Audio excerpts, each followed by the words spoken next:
I'm currently seeing if I'm anywhere close to where I want to be. It's actually quite an awkward place to film. I thought it wasn't going to be as awkward, but it is. If you have an issue, plug it in, let me know. Can you hear me? Do I sound wonderful? You'll only hear me on one side, because that's how it's configured. Wine and beers, apparently. Hello my friends, I hope you're well, I hope you're having a good day, evening or night, wherever you are. Today we're at the Media Production Trade Show up in London, and we're going to be interviewing industry experts again and trying to showcase and highlight some of the gear and etc. that they've got at the show. So I hope you enjoy, and I'll see you very soon.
This is not going to be weird at all, but this is a test of me carrying my own Z6 Mark III, talking into a Rode Wireless Go, and going past a DJ booth for Canon. So we will see how this looks and sounds. Hello my friends, hope you're well. So this year I'm trying to vlog a bit more whilst here at the conference on the gimbal, which is ridiculous. So hopefully I'm in focus, etc. But what have we done so far? So we did the intro and outro, shot a time lapse. Specifically, we also then popped around the show and got B-roll of all the gear we're probably going to be interviewing people about, followed by just capturing and highlighting a little bit of some talks that was going on as well. And then we're going to go see Canon UK next. I'm also going to try and see Blackmagic as well. So yeah, so that's the plan. We'll be mostly doing those interviews outside of Tom's on tripods, and then cutting B-roll over the top. So hope you're well, I'll see you soon. So we're here in the podcast area for the MPTS show, and effectively what we're showing here is how a range of Canon cameras give you this fantastic visual podcasting image. So we've got a mixture of cameras here to show you the range you could use, but a lot of the flagship podcasts that we're working with, including the likes of things like Diary of a CEO, the Peter Crouch podcast, Goal Hanger, they're all using Canon cameras. Main reason being, they're after that straight out camera image. They want the footage to look fantastic without, with minimal post-production work, fantastic autofocus, and just an image they can rely on. So what a lot of the flagship podcasts, like I say, such as Diary of a CEO, they're using all C70 cameras because they want that cinematic image, that shallow depth of field. Lens-wise, they're using the RF 85mm 1.2 for their hero shots because they really want to throw out that background with a shallow depth of field. And then wider lenses like the 15 to 35. We've also got here a PTZ camera because a lot of studio productions and a lot of radios are now starting to use PTZs because they're discreet, compact. You can put them in any kind of room, any corner. They're out the way. They don't really distract the talent. And they can all be remotely operated from a controller outside of the room, which makes perfect sense. Now we can go a step further and we can actually control these C70 cameras over IP. So these have all got an Ethernet cable plugged into the side of them, and we can actually remotely operate the exposure and the focus all from a remote controller, again outside of the room, so we're not distracting the talent. So fantastic image, great colours and fantastic autofocus. So using something like the RCIP100, one of our PTZ controllers, as well as being able to remotely operate a pan-tilt zoom camera such as the CRN300 here, we can also over IP control cinema cameras, so such as the C70 and the C80 over an IP or Ethernet cable. I can actually control the zoom of those cameras if they've got a servo lens on them. I control the exposure, I can control the focus, control all of it all through a controller. And obviously the most important part of that is with a podcast, you don't want to be distracting the talent. You can keep yourself outside of the podcast, keep distractions to a minimal, and then you're going to get the best content out of your talent. So we're here in the live production area of the Canon stand, and we're showing off here a live production multi-view setup. So we're showing the sort of setup they use at big music festivals such as Boomtown Festival. This sort of setup was used, and how you can use a mixture of Canon cameras to give you a fantastic live production multicam setup. So firstly we have the flagship, which is the C400 camera here. This is one of our brand new 6K full frame cinema cameras, and when you combine it with something like a Cine servo lens, so we have a CN8 lens here, you can get some absolutely stunning images for your hero shots. So anything that's your main talent on a stage, tracking shots of a camera operator, this is exactly the sort of camera you'd be using. Again, this camera is being controlled over Ethernet, so I can shade this camera in real time, so even in a venue like this, as the sun comes in and out, I can control the exposure, the white balance, all remotely from a remote controller off to the side. So we're now over to the C80 here, one of our 6K full frame cinema cameras, but this is actually on a robotic PTZ or PT head effectively. So this is made by a company called Xanos, and this allows us over IP to control not just the cinema camera like the C400 over there, but also control the robotic head, so we can actually add robotic movement to what would normally be a static cinema camera. So this is fantastic because when combined with a any Cine servo lens or a servo lens like the 24-105, I control all the zoom, the movement, the exposure, all robotically over an Ethernet cable. So a fantastic solution for adding more functionality to your current Cinema EOS cameras. In the multi-camera gallery area now, so this is where your remote camera operator would sit at this controller, they'd operate all of these cameras in real time, they can see their live multi-view feed, and then the idea was with the IP1000, this is our all singing, all dancing PTZ controller, which as mentioned before means I can not just control PTZs, but also trigger presets on the Cinema EOS cameras like C400 and C80. So a fantastic way to control all of these cameras all from one setup. Now behind us as well on the truss, we also have a range of PTZ cameras. So over to the side there we have one of the smaller M300 PTZ camera, a fantastic on-stage PTZ camera. And just because of how discreet it is, you can put it anywhere you like without distracting the talent, 20 times optical zoom. Then you move up something like the CRN 700 behind me here. This is the fantastic 1-inch sensor, which is brilliant for really separating your talent and for any low light scenarios as well. And then at the back we also have our outdoor PTZ, which is the X300. Now this is fantastic because it has actually a built-in windscreen wiper. You can actually clear the glass on it.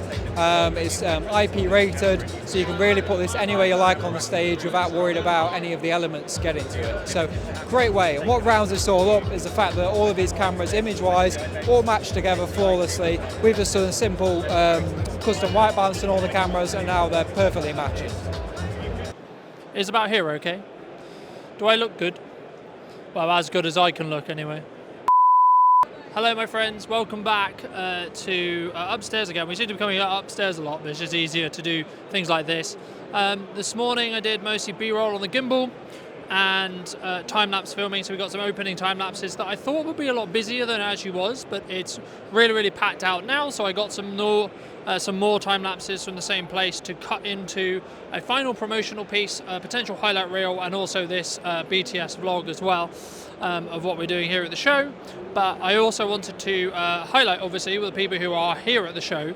So one of the main things I was focusing on was I pre-arranged or had a conversation with Tom from Canon, all about his stand and what we were doing there, and I followed him around on the gimbal and it looks really nice. Got some B-roll to cut over that interview as well. In about half an hour's time from filming this little insert, We've got 3 more interviews as well, one with a representative from Sachtler, one with Anton Bauer, who create video or VLOC or gold mount batteries, followed by also, I believe it's some AutoScript or an AI scripting software as well. They want to talk about their new iterations. My also plan the rest of the afternoon is to potentially talk to Sony and also Red's half of Nikon, as they have bought Nikon specifically last year, so it's interesting to see that there's been some rumours about a FX30 killer or an FX3 killer from Sony, and their new kind of combined with the Red codecs and that kind of thing. So it'd be interesting to see if we can prize some of that information out of them potentially. But failing that, we will, if they don't want to talk about it, there's no point trying to push it. But what we will definitely be talking about is here what kind of kit they got at the show, and potentially what news there is to actually have going on in that respect as well. And then we'll see who else we potentially talk to. Nanlite are here, Aperture are here, so we've got big light companies and etc. But for me, I found when I did the show in March that I really fatigued after about 4 to 5 interviews. So for me, it's going to be about keeping the quality high, keeping my energy high, so we've taken the pace a lot more from today. This actual centre is a lot smaller as well, which kind of helps to an extent, but there is a lot going on, there's lots of talks going on, etc. So following this year, we'll probably try to go to a couple more conferences, and then depending on how the content does, then may also continue into 2026 as well. But that's going to wrap up this little segment. I wanted to just give you a heads up on where we are and what we're going to do. So enjoy the following interviews, and I will catch up with you slightly later. Take care. Hi, I'm Nathan. I'm product manager for light panels. I'm going to talk about the new Astra IP range, and I'm standing next to the Astra IP half, and you can see the 1x1 here. So I will talk about the half size first. It's a 63 watt fixture. It's IP rated, and it's very, very, very lightweight fixture. It's only 3.1 kilogram, and the 1x1 is only 4 kilograms. And this one you would get 1,500 lux at 3 meter, and this one would give you 3,000 lux at 3 meter. But for those people who maybe looking at this as an option for out in the field, and maybe they're concerned about, firstly, how do we get it to set, and then secondly, then how do we power it? What options do you have in regards to actually keeping it safe on the way to set and actually getting it to set? But then also, how do we then go about powering it when it's actually on set specifically?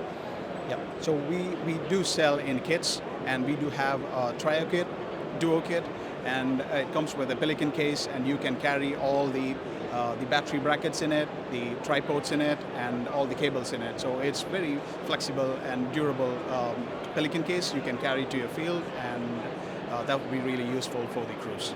And regarding the power, we have V-mount and gold mount battery brackets, both IP and non-IP rated.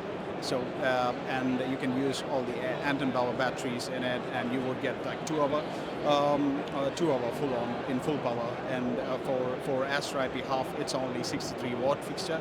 So you will get a lot of time with that. Yeah. Magic. And for those who maybe thinking about it from either a bicolor side or an RGB side, is it bicolor? Is it RGB? And because I think it's really important to think about the use case when we think about lighting, right? It's got to obviously match our color balance or Kelvin, but maybe it's an accent light, etc. So I mean, is it designed for being your key light specifically in respect to for your talent, or as part of a set to really just match that Kelvin in regards to its bicolor, or is it more of an RGB equivalent to give them more artistic flair in the respect to the colors we can add on set? Yeah. So when we designed this product, we did a feedback from our customers, and all of our customers cared about bicolor light, and that's the use case. So we designed in a way that it is bicolor, only bicolor, so it's not color, and we don't have the plus or minus green in this because our users didn't care about it. Sorry.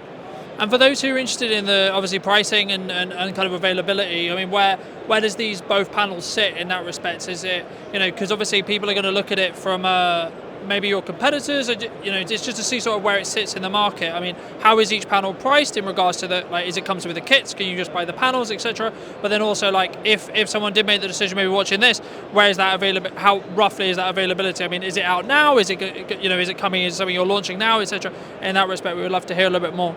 So at the moment we have started shipping it now, and our IP rated kits will be out soon. So yeah. So Astra IP half, it's 750 pounds, and the 1x1 it's 950 pounds. And from a diffusion point of view, does the kit specifically come with softer diffusion, or like can you mount specific larger diffusions, or are you looking more to scrim larger panels and larger flags, etc. in that respect? For this is like, how did you design it in the respect of like, because obviously in some cases we'll want really, really soft light, in other cases we'll want slightly harder light, but for those who do want to soften it, how would you recommend, or how is it being manufactured to potentially have that considered in that respect as well? So Astra IP range comes with a medium diffuser. So when you buy one light, you would get a medium diffuser with it. And if you want to diffuse more to make it much more softer, then of course you can buy a softbox from DOP Choice. So you would get a softbox for all the all our fixtures. Anything else you specifically want to mention? I think that's it. Magic, thank you so much. Give it a cut. That sound all right? Yeah. So who are you and where are we?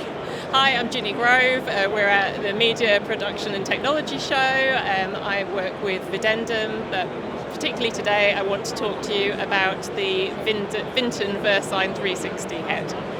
And what specifically is this head designed to use? Because obviously we had a little chat before we started the interview, and it is for broadcast, but what makes it stand out from, I would say, maybe more traditional broadcast heads in the respect to like the balancing and how it works, and what it's really designed to do in that respect?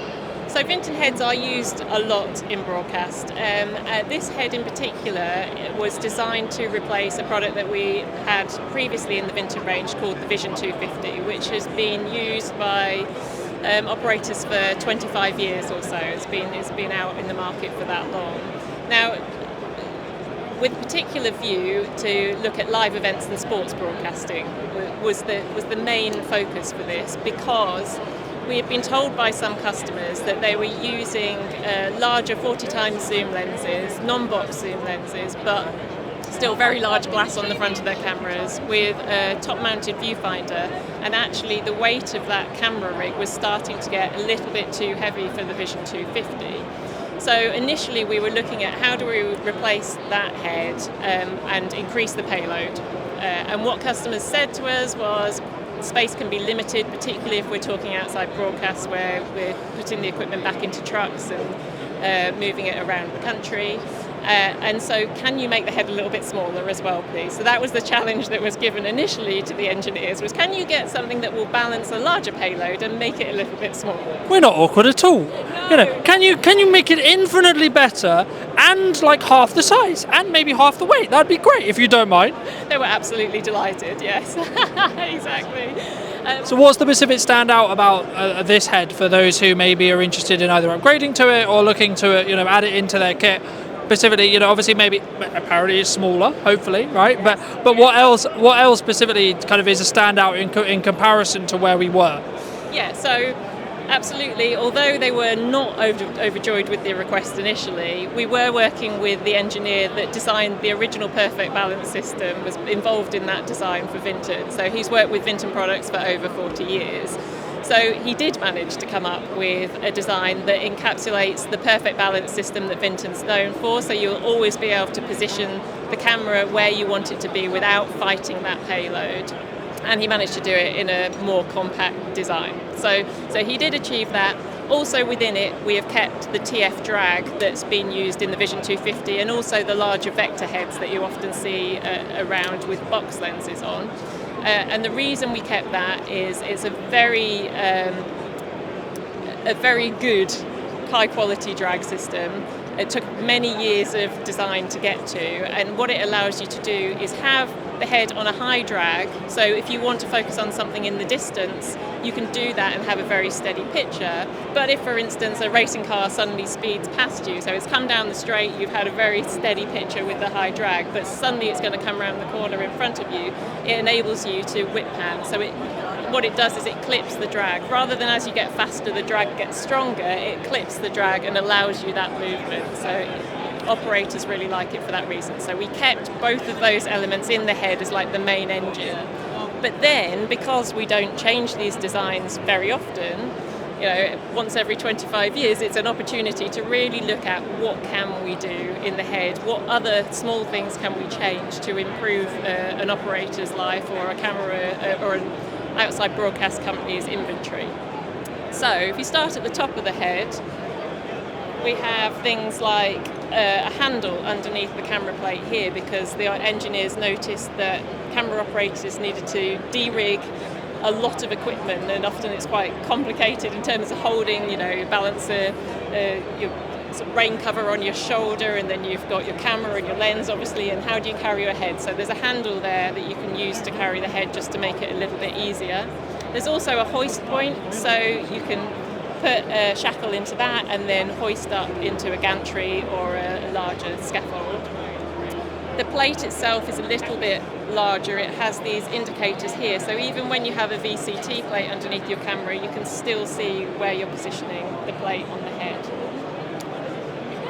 One of the feedbacks we had, obviously these are going out to events, they're being used by lots of operators, accidents happen. Companies would say the controls that were plastic on the Vision 250 will get broken. And that's the thing that they were needing to replace. So if you see on the head now, everything is made out of metal. So these are stainless steel, these tilt brakes. We've got a stainless steel platform release lever there as well. Go around the other side, there's a strong stainless steel tilt lock on this side. In fact, the only thing that is plastic on the head are the dials around the controls here, and that's because if I press this button, you can see that they illuminate, so it allows that illumination to come through so you can see the dial reading if you're working in the dark. A small feature on the side here is just that the multi-turn knobs on the side here have enabled them to just bring them into the side of the head. So previously there were quite large knobs for you to turn because you needed to get a lot of purchase on them to turn them round. But there's a clockwork system inside now so that they're much simpler to turn. So that's a lot about the top of the head, but there is something else underneath. Right, lift it up and turn it over. You can see the Versine there was sitting on a quick fix adapter, which is a Vinten quick fix adapter you'll often see on top of pedestals. You can also use 4-bolt flat fixing on this head, so you can see it's flat here and you've got the 4 bolts. But what we were finding with outside broadcast companies in particular was that they were shipping the head with a flat base, but also including a bowl adapter in there too, because I guess they wouldn't know if they were going to be putting it onto a tripod, if they were going to be putting it onto a scaff pod, on a gantry or onto a pedestal. So they were having to use both standards, and of course that means that the case that it comes in is twice as big, because then you're putting the adapter in there as well. So what the engineers found was a way to hide a stud inside that flat base, and what you then have here is a 150mm bowl. So I can take this and put this onto the hi-hat and it becomes a bowl-based standard instead. So you've got 4 different standards in one, because I've shown you the quick fix spring, the 4-bolt adapter, the 150mm. If you're really in a pickle, and we saw this when we were taking the product prototype out and testing on events, they'd run out of tripods basically on the truck. They had one left and it was 100mm, and as I said, this is 150mm. But if you take these 4 screws, silver screws out here, underneath there's actually a 100mm bowl in as well. So it gives you 4 different fixings, which means you can send this head out and be pretty confident that you're going to be able to use it wherever it's needed to without any additional adapters, again keeping that size smaller. So you wanted to talk a little bit about the arm and then the price as well. So we can start by the arm. Yeah, so in addition to the head, you also receive a Versine arm, which is this item here.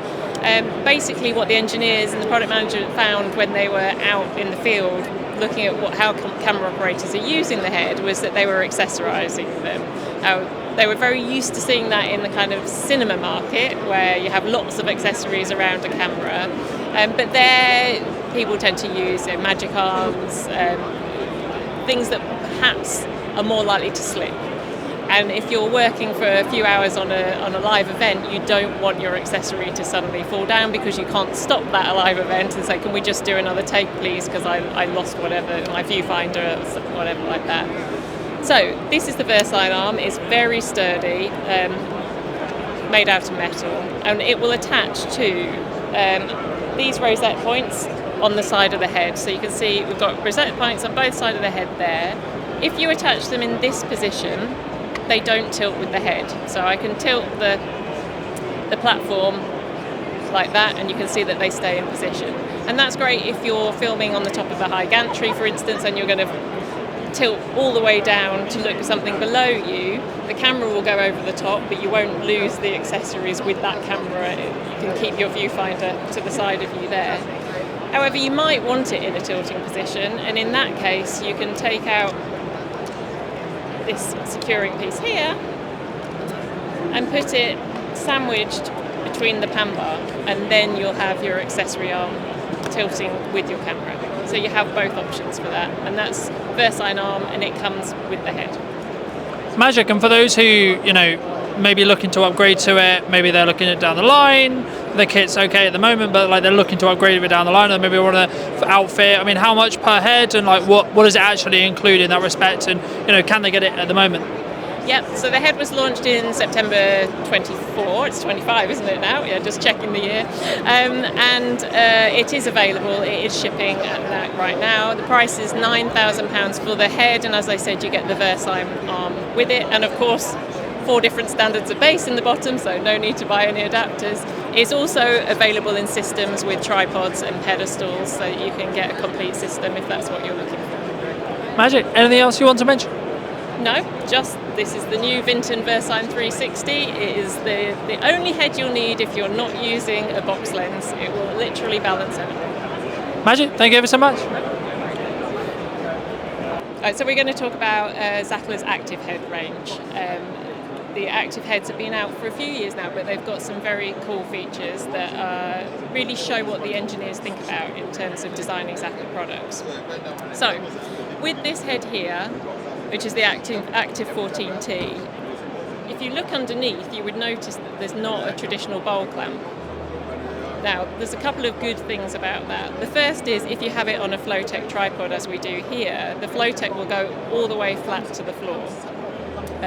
But obviously, if you're using a standard head with a bowl clamp underneath it, that bowl clamp is going to limit how flat you can go. So using an active head without that bowl clamp is going to allow you to go that little bit lower to the ground. In fact, completely to the ground. So it doesn't limit in terms of how low you can go with those shots.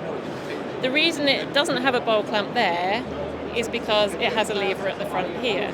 Now again, so rather than having to go underneath and start unscrewing something underneath the tripod or underneath the head on the tripod here, I'm just literally standing in my standard position, lifting this lever, and by lifting it halfway, I can level the head.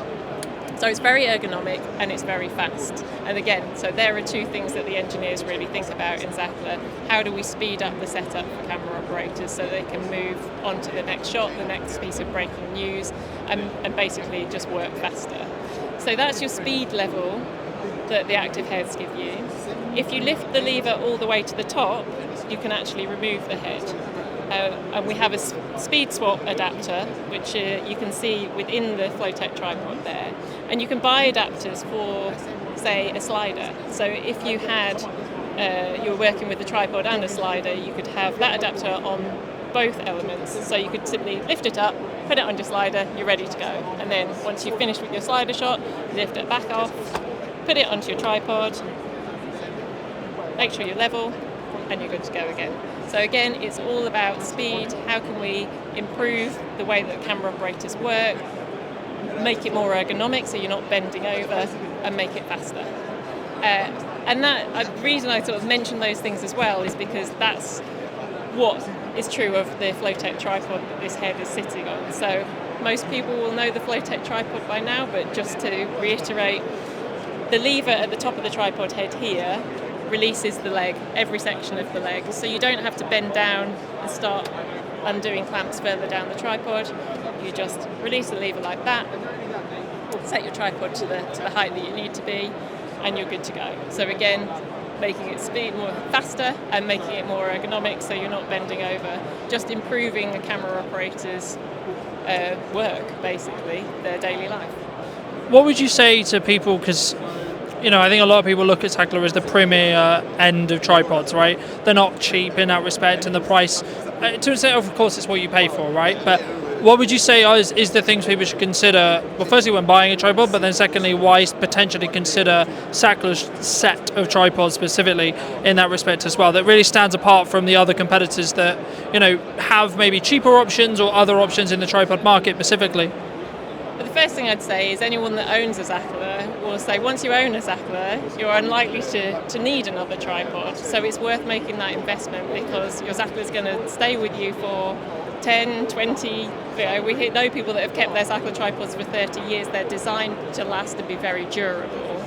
But in terms of the technology, like you say, we've got engineers that are experts in camera supports designs. So Sachtlers are very well known for the fluid inside their head, so they've got very fluid movement in terms of panning and tilting, which is obviously important. And then stability is the other area. So sometimes people say, it's a little bit heavier than something I've used to before. But you need some element of weight there to provide that torsional rigidity, which means that when you're panning, the whole tripod isn't twisting with you, that you know that is going to be a rock steady shot. So if I try and twist the Flowtech tripod, it just doesn't move because we've thought about that torsional rigidity within the tripod to ensure that when you're using the fluid head and you're smoothly panning, you're not then suddenly going to have a jerk that moves it and brings it back out of position effectively. Magic, is there anything else you want to mention specifically? I don't think so. I think that's all for Sachtler today. Thank you very much. And for those in regards to availability, in regards to pricing, for those who maybe they know the Sachtler brand, they're looking to upgrade, maybe they're looking towards the active head or the Flowtech specifically. I mean, what kind of pricing and availability is there at the moment? So availability is good. I know Flowtech used to have a reputation of not being available because we couldn't make enough for the market, but it's been out for a few years now, so availability of both the head and tripod is good. In terms of the active range, if you're looking at a system with Flowtech, we've got a range of active heads from 75mm Active 6, which has about a 6 kilogram payload, up to this 14T, which has about an 18 kilogram payload, around those numbers. So that the range of systems goes from about £2,500 up to about £7,000 for the active range. Tripod on its own is around £1,600 for the Flowtech 75. My name's Simon Beasley. I work for Vinten and in particular Rycote, and we're here at MPTS at Olympia.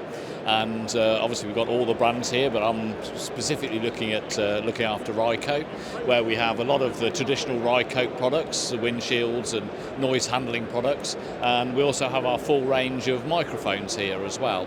So basically, over the last few years, Rycote has been building a reputation for microphones, and we started off with 2 shotgun mics, the HC22, which is a 22 centimetre microphone, and the HC15, a 15 centimetre microphone. We then added some pencil mics, so the shorter style microphones in Omni, Cardioid and Super Cardioid, and then most recently, to kind of complete our range of microphones, we introduced the BD10, which is a figure of 8 style microphone, and also a very long shotgun more for sports use. So this is the HC35, so 35 centimetre. So all in all, that gives us quite a nice complement of microphones that covers most scenarios for when people are actually capturing audio on location, outside, and also we have all the wind protection to go with it as well. Absolutely. I mean, obviously there's a lot, the microphone market, there's a lot of, right? There's a lot of people, there's a lot of different brands, a lot of different people that people could look at, especially filmmakers, to look at. I mean, what specifically would you say is the reason why, or a set of reasons potentially why they should choose these over but arguably, a lot of people are using wireless mics, right? Yeah. A lot of people are using Rode mics where wireless goes, etc., etc. Absolutely. That's the way content's arguably going, right? And some people would say, I think, as a caveat, right? Well, shotgun mics are maybe not as popular, or maybe they're not as useful as they used to be because of the new wireless technology? When it comes to recording dialogue, I mean, it depends on the environment as well. Wireless mics are fantastic. They allow you a huge amount of freedom. But there are also pitfalls with that as well, because you're replacing a piece of 600 ohm cable with quite sophisticated RF technology, and sometimes that can let you down. So when it's certainly mission critical, so TV drama production and film production, quite often they won't use wireless. They prefer to use the wire just to give them absolute security. So for picking up dialogue and things like that with somebody with a boom operator, then honestly, a wire is often favoured over wireless, because you're potentially introducing problems that you don't need to have.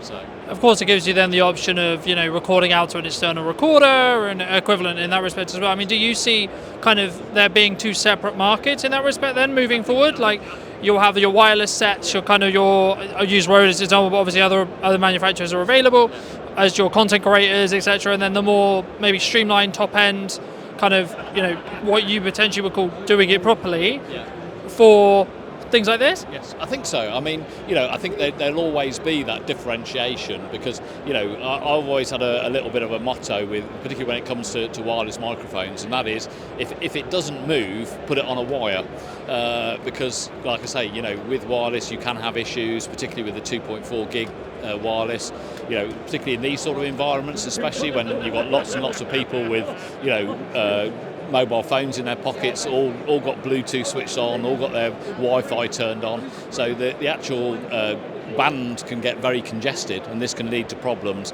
And particularly mission critical stuff, it's okay if you can sort of go, we can do a second take or a third take or whatever to get it right. But if it's you have that one-time opportunity to record something, then you'd probably want to actually use a wire and not a wireless. And obviously, why would somebody choose a Rycote mic? One, I mean, they are very high quality microphones at a very affordable price. They're very well constructed out of brass and aluminium. They have inherently very low noise, self noise as well, which is very important, particularly in critical recording scenarios. And and we've got a nice combination of different mics to choose from. So I think, from a competitive point of view, we're right where we should be. Magic, and for as you mentioned, pricing and availability is how is this price range in respect to let's do some examples maybe from like the more bottom end to the top end. Yeah, and I mean, I'd put it in the kind of the middle ground, very much. So we're not as cheap as some of the competitors, like some Rode, for instance, but we're not as expensive as say some of the Sennheiser and Scherps mics. So we kind of sit very much in that middle ground. Our sort of equivalent HC22 to the industry standard 416. 416 is around about £900, and our HC22, which is our equivalent to that microphone, is about 500. So quite a significant difference in price.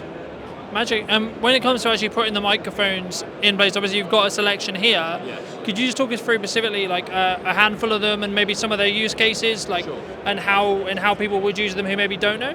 Yeah, sure. I mean, obviously Rycote as a company, have been known since 1969. That's when the company was formed, and in particular for wind suppression. So everybody kind of knows the dead cat. So the wind jammer and the basket, so people call them zeppelins or whatever. Obviously, microphones, are very sensitive to wind noise because they work on air pressure and airflow. That's how microphones work. So you need to protect them because they're very good at picking up wind and also handling noise as well. So we have a range of products, from things like this, which allow you to mount a microphone on top of a camera, and this then isolates the microphone from the camera itself. So any noise or handling noise coming from the camera is actually isolated from the microphone. So we do all sorts of different mounts. I mean, this one here is for like a portable recorder, like a Zoom recorder, because if you hold it in your hand and you're moving it around, then obviously you're susceptible to picking up handling noise. And this, you just mount the recorder on, and this just isolates the recorder from your hand or whatever's holding it. So obviously then guarantees you getting better audio quality. Again, you don't want to go home, take the recording that you've done and then find out you've got sort of finger noise and what have you all over your recording. So yeah, that isolation is quite important. So and then from sort of stereo bars as well to pistol grips, so this sort of thing. So effectively mounting your mic into this, again you have the microphone isolation.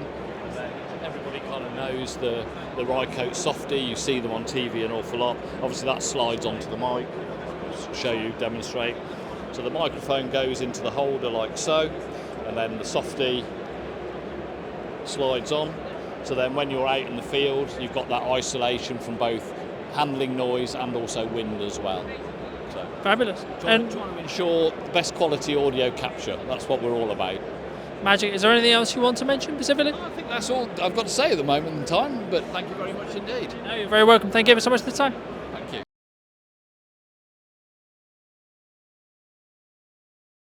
Hi, my name is Kurt Chapman and I work for Vinten Production Solutions. I specialise in products like Anton Bauer and getting mobile power solutions out to a wide audience in the cinema industry. Magic, and I think a lot of people who follow me will know Anton Bauer's V-Locks, they'll know Anton Bauer's gold mount batteries, but this is obviously a bigger unit. What would, I mean, before we go into the actual unit itself, I mean, would you see this being used for specifically? Is it larger sets to have redundant power, etc.? I mean, what is it designed to be used and where is it designed to be used in that respect? Well, power requirements both on set and in studios have been getting more and more reliant upon battery power so that you can have nodal power where and when you need it. Being able to do big long distribution runs is something that is still done to this day, but you need to supplement it by having power exactly where you need it, when you need it. So something like the Eaton can quite easily be picked up and moved from location to location, and while still it could also be remain plugged in, so it could provide you exactly with the amount of power that you need when you need it. Magic. And have you noticed that some people are using it as maybe a backup solution? So maybe they're, as you say, tethering it into mains power and then running it through. So in the event of, say, a power cut, for example, it doesn't, short or etc. in that respect, or is it purely as a standalone power supply on set or in a studio? No, absolutely. You can certainly take power in while it's out doing power output, which is great for something like an OB truck, or especially for on-site locations like DIT carts, where you want to be able to keep things plugged in until you move the cart away. It's also got strong applications in hair and makeup, because being able to keep it plugged in and then move it on location to where you need has been extremely useful. And overall, we find that it's always ready to go, which is exactly what a customer has been looking for in a battery this size. Magic. And what specifically would you say makes this stand out in regards to potential competitors' solutions that do exist in that respect? Well, it's the versatility of the product. We have a solar input on the back panel, which means we can take a 500 watt solar input, so we can be trickle charging as we're outputting in very remote locations. We can also daisy chain multiple units of these together using just the IEC cable, no additional hardware required. And so we can expand out the capability of this, so we could be having 25 kilowatts whilst storage in a single location, just by adding more and more units. Magic. And is it one of those things which it has built-in like power? So is there like in a world where there's a surge, for example, where it wouldn't trip the other systems? So let's say you daisy chain them and then one of them unfortunately failed for whatever reason. Does it have built-in protection for that kind of scenario? We have built-in RCD protection. We also have a 15 millisecond gap in lack of voltage from one unit to another, and that's when the next unit will pick up. It will always work from the furthest unit away, and so it's actually just drawing all the way through back into the center unit. Is there any other standout elements that you want to talk about? It's 2.5 kilowatts. It's also IP65 rated, and there are very few batteries that are rated IP65 in the industry. So it becomes a natural partner to something like a CreamSource Vortex 8 or an Arri SkyPanel X or any of those IP65 rated lighting solutions that are out there. Is there anything else you specifically want to mention about this, or anything else Anton Bauer have? We're very proud of the engineering that we do with Anton Bauer. The circuitry that we've built in here, we're able to produce pure sine wave power and be able to get it exactly where you need it to be able to protect your equipment. Magic. Anything else you want to mention? I love working for Anton Bauer. Thank you. Thank you ever so much. Okay, hi, I am Paul Hill. I'm from Videndum Media Solutions. We're here on the Videndum stand at Media Production Show 2025. We're here with a couple of our brands across our portfolio, the main one being Manfrotto, and we've got a range of items including our tripods, bags, and some of our lighting controls and support. Magic, and what did you want to showcase specifically today? Well, tough choice because we've got some cool things, but I really want to show rapid flags. They're an item that launched a short while ago. I don't think everyone's quite seen how good they are yet, and I want to show that today. So, light control is an important thing. Whatever lighting you're looking at, whether it's panels, COBs, you name it, controlling light is an important part of everyone's job creating content. And rapid flags are a really cool tool for a modern shooter. The reason they're cool, they're small, they're lightweight, they're very compact, and they do exactly what they need to do. So, this is one of them, the rapid flag just up here, but I'm going to show you the box and things that you get. So, let me just get it. So, in this little box of goodness here, you've got 2 frames and 4 fabrics. So you've got a lot of possibilities to control a lot of light. Obviously being small, it means it's portable. You know, you could be moving around on a motorbike and still take this sort of stuff with you. So in here, you've got space for 2 frames and then all the fabrics here, as I said. I'm going to get one of these out and just show you how easy it is to set up. So if I just take that there. So, as you can see, it takes you back to your days of camping, and there's the frame setup. You can put a finger joint in like this so that you can put it into a grip head, and it means that it's very easy to use with a C-stand and a grip arm if you wanted. But if you don't use that sort of stuff, you can always take that out, and that is a normal 16mm, so you can go to the end of an arm, like with our range here. So what I'm going to do now is put the fabric on. What I'll do, if we just get this, so we're going to put here a single net. It's all made in the UK, the fabrics, high quality stitching, and you know, this is designed to both last and be a good companion to a professional. It'll work well and it won't let you down. So you put it over, move it across, there we go, and then just these 4 clips, and dead easy to do. What's so good about it?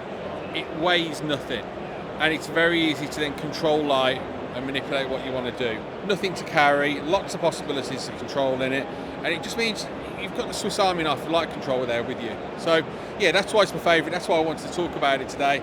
Hopefully everyone can see it and come and have a look. Magic. And would this be used in combination with light, or when you're trying to, you know, would you, you know, from your experience and what you would think about it, maybe when you're dealing with natural light, where we are today, in that respect, or is it just to, you know, flag off light, etc.? Like how else specifically, you know, thinking about use case specifically, you know, how would you think it would be used in the field, either on set or, you know, specifically in a studio environment as well?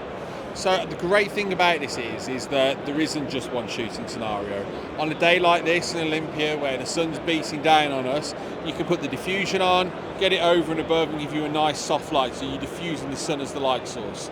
Likewise, if you were shooting from a point source, then you can use the nets to actually control the light that's coming through it, or the diffusion panel.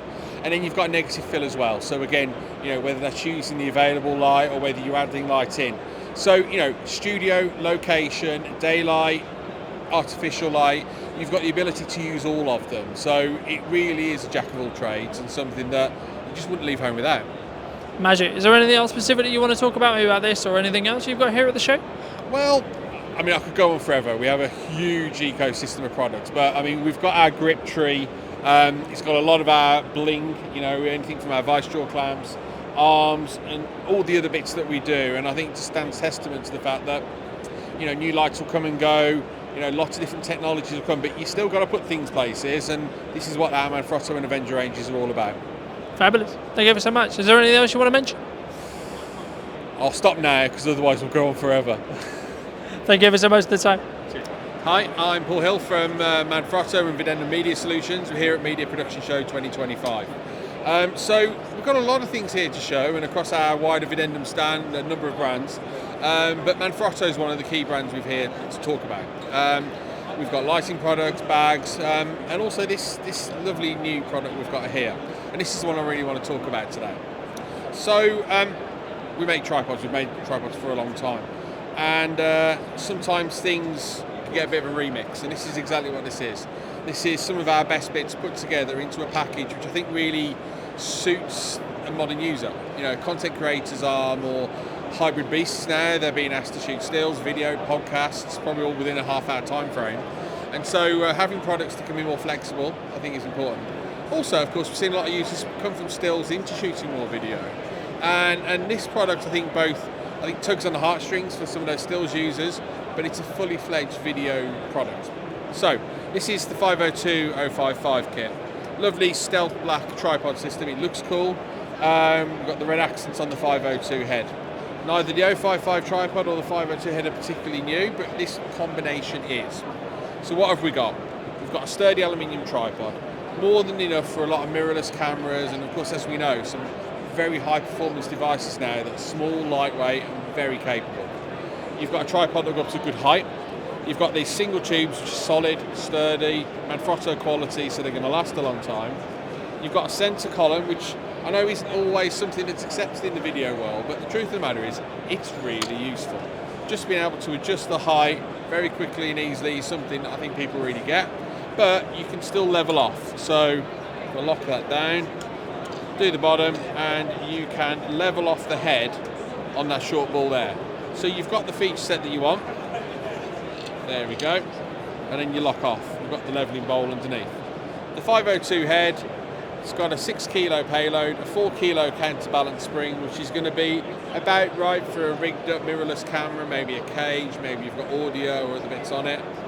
You've got a sliding plate to balance, and it's the standard Manfrotto one, so it'll work on lots of other things. You've got variable drag on your pan and tilt, so you can dial in resistance, make it easy to use. You've also got things like the EasyLink connector, so you can put an arm off the side, put your monitor down there, take it off there. It just does everything quite well in a really simple way. And you're looking at about, what, 360 plus VAT? So it's actually a very reasonable piece. You know, you've got cameras for £1,000 now that can do wonders. So, you know, actually having a tripod that's probably more appropriate price, I think is worth a look. Yes, there's better, and we do better in our range with higher spec and everything. I think this hits a price point and a feature set really well. So yeah, 502-055 kit. We do it in alu, we do it in carbon, but yeah, well worth a look. Magic, thank you so much. I'm Darren from Blackmagic Design here at MPTS 2025, showing off all of our latest announcements. Fantastic. And you know, Blackmagic has been known for one of the top line cine line, especially from the light switching space, and that's why I wanted to focus on it today. But you know, you've launched obviously the 6K Pyxis, but also then the 12K Pyxis. I mean, how did the Pyxis really come about in that respect in regards to like the story, and like what would you say? Where does it fit in the lineup of Blackmagic cameras? Because obviously you've got the Ursa, you've got the Pockets. Where does it sit in that range for those who maybe don't know yet? So to kind of understand the Pyxis 12K, we've got to look back at our previous cameras. So we've got the Ursa 12K and we've got the Pyxis 6K camera lineup. With the Ursa 12K, effectively what we've done there is it was a no-holds-barred camera. We wanted to make the best camera that we possibly could do, kind of throw away the kind of the budget kind of constraints and just go, what can we do and how can we make the best possible camera there, which goes against some of our kind of previous ways of working with cameras. We want to make kind of budget-friendly kind of things there. But the Ursa 12K, we wanted to make something that could be the best camera we possibly could. And the sensor that we developed for the Ursa 12K is absolutely phenomenal. And with that sensor, what we wanted to do is try and bring the amazing image quality from the Ursa 12K and transition that into a more affordable body. So maybe not have all the extra features like the screens on the side and all of the different feature set that the Ursa 12K has, but we still want that amazing quality there. And the best platform for us to do that was the Pyxis body. So we already had the Pyxis 6K, that can only shoot in 6K, whereas the Ursa 12K could shoot in 12K, 8K, 4K. By bringing that sensor across to the Pyxis now, having the Pyxis 12K, it really opens up that flexibility of ways of shooting, different resolutions we can shoot in, but also now it becomes a perfect B camera for anyone who might be shooting with an Ursa 12K. The Pyxis 12K can be an amazing accompaniment to that in productions which require multiple cameras, for example. Magic, and you know, obviously the box design allows for really, really flexible rigging opportunities in respect to how you either want to really, really build it out or have it more slimlined in that respect for either live broadcast or commercial work in that respect. I mean, for those who maybe don't know, or maybe specifically to the Pyxis, is there specific benefits on people who are looking to maybe jump into live streaming or drive into live switching for podcasting, for live production, for events, etc., that they should potentially consider having full-on Blackmagic cameras in every production slot or every camera slot, could you say, rather than kind of mismatching in some ways, right? So, obviously, I think most production houses or most production companies will have a set of cameras for a specific job, right? Why would you say, or from your experience, would you say is the benefit on having like Blackmagic sole cameras for live switching and live production in that respect? Yeah, so we have a wide range of cameras now. You've got your Cine camera lineup, so your Ursa 12K, as you mentioned, the Pyxis as well. But then if you transition across to our live broadcast cameras, we've got our Ursa broadcast cameras, we've got micro studio cameras and studio cameras there. The huge benefit of when you're working in a Blackmagic ecosystem for going down the Blackmagic camera route is the benefits that come with that in terms of camera control directly from your ATEM switcher. You can send tally information, talkback information.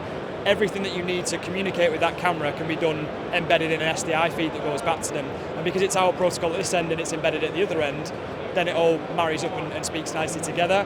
The other huge thing about going Blackmagic cameras end to end rather than mixing and matching, and it's the same with any camera manufacturer really, is you want to have kind of the shared colour science across multiple cameras. If you're mixing up different camera manufacturers, the colour science will differ between those cameras, so it's difficult to get them to match. In a live production environment, it's absolutely crucial that when you cut between cameras, the audience doesn't even notice that the camera cut has actually happened because it looks seamless and the colours look the same.